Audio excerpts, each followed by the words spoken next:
संदीप ने अपनी माँ के कहने पर गांव में शादी कर ली थी। लड़की का नाम था सुनीता। माँ का कहना था एकदम मॉडर्न बहू नहीं होनी चाहिए, लेकिन उन्हें नहीं पता था कि गांव से आने वाली बहू सुंदर सुशील तो होगी और उसको गांव से बाहर भी निकाल लाएंगे, लेकिन उसके अंदर का गांव कैसे बाहर निकलेगा। शादी के कुछ दिन बाद, माँ टिफिन तो देना जरा। बेटा अब तो स्कूल नहीं ऑफिस जाता है, माँ से नहीं अपनी बीवी से टिफिन मांगा कर। ओके माँ। सुनीता टिफिन ले आओ। जी लो टिफिन, इसके अंदर पिस्ता डाल दिया है। पिस्ता? पिस्ता क्यों? सास जी ने बोला था ना कि आपको पिस्ता बहुत पसंद है। ओहो, मैंने पिस्ता नहीं पास्ता बोला था, पास्ता। पास्ता? कहीं होता है पास्ता? अरे बेटी तू रहने दे, मैं बना दूंगी। अच्छा किया कि पाव भाजी बनाने का नहीं बोला, वरना किसी के पाव बना देती है। सुनीता को बुरा लगता है, लेकिन उसकी नादान हरकतें कम नहीं होती। ऐसे ही एक दिन, अरे तुमने ये क्या लगाया है? अरे आप वो फूस फूस करके लगाते हैं ना, वही। डियो? का दियो? किसको दियो? अरे वही ना जिससे खुशबू आती है। हाँ सही पकड़े हैं। अच्छा लेकर तो आना। कौन सा डियो लगाया तुमने? अभी लेकर आते हैं जी। संदीप की बात मानकर सुनीता अंदर से खुशबू वाला फुसफुस लेकर आती है। ओएमजी! ओएमजी मतलब ओ माय गणेश ना। अरे ओएमजी छोड़ो, और ये खुशबू वाला फुसफुस की बात कर रही थी तुम? हाँ इसी की, फिर से सही पकड़े हैं। अरे देवी, लेकिन आप सही नहीं पकड़े हैं, ये डियो नहीं है। डियो नहीं है तो क्या लियो है? अरे ये रूम फ्रेशनर है, जिसको कमरे में छिड़कते हैं, खुद पर नहीं। कोई बात नहीं, माँ कहती थी आत्मा किराएदार है, शरीर एक किराए का कर्म। हम शरीर पे ये डाल लिए तो क्या फर्क पड़ जाएगा। अरे बहू, ओ बहू, मेरे लिए फल तो ले आ, फिर मैं बाजार जाऊंगी। सुनीता अपनी सास के लिए फल लेकर आती है। अरे बेटा, पपीता, तरबूज और सेब फल ऐसे कैसे खा लूं? काट कर तो ले आ। माँ जी, मेरे गांव में तो खेत से उठा के सीधा खा लेते हैं। अरे ये तेरा गांव नहीं है ना। अरे संदीप, तू ही कुछ समझा देना इसको बेटा। मैं कैसे समझाऊं माँ, ये तो माइक्रोवेव को भी भट्टी बोलती है। कल मैंने बोला हाय कैसी हो, तो बोलती है किसी को हाय नहीं लगानी चाहिए।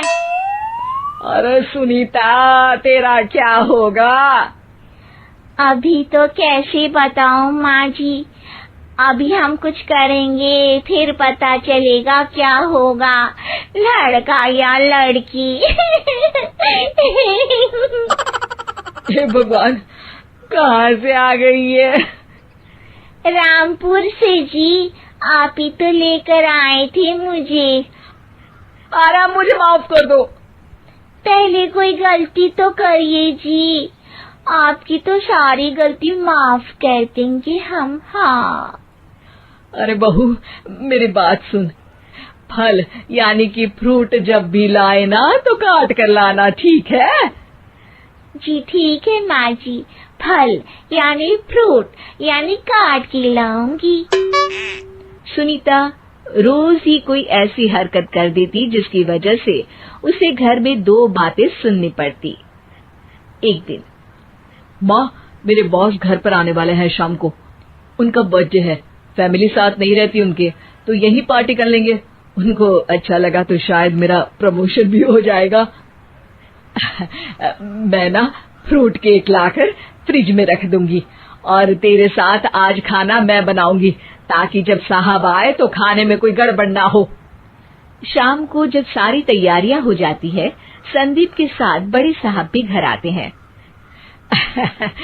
फ्रूट केक तो ले आना बहू, फिर खाना खाएंगे।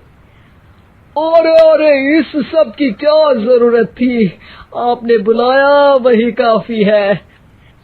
सर, आपका परिवार शहर में नहीं है तो हम ही आपके परिवार जैसे हैं सर। इतने में ही सुनीता फ्रूट केक लेकर आती है और बड़े साहब की टेबल पर रख देती है, और जैसे ही केक के ऊपर का बॉक्स हटाती है, ओह, ये क्या है? केक तो कटा हुआ है।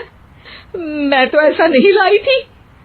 आप मुझे शाबाशी दे सकती है माँ जी, मैंने ही केक काट दिया।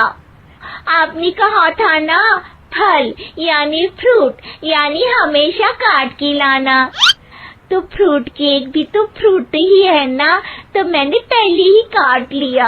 हूँ ना मैं समझदार। अरे बहू, ये क्या किया?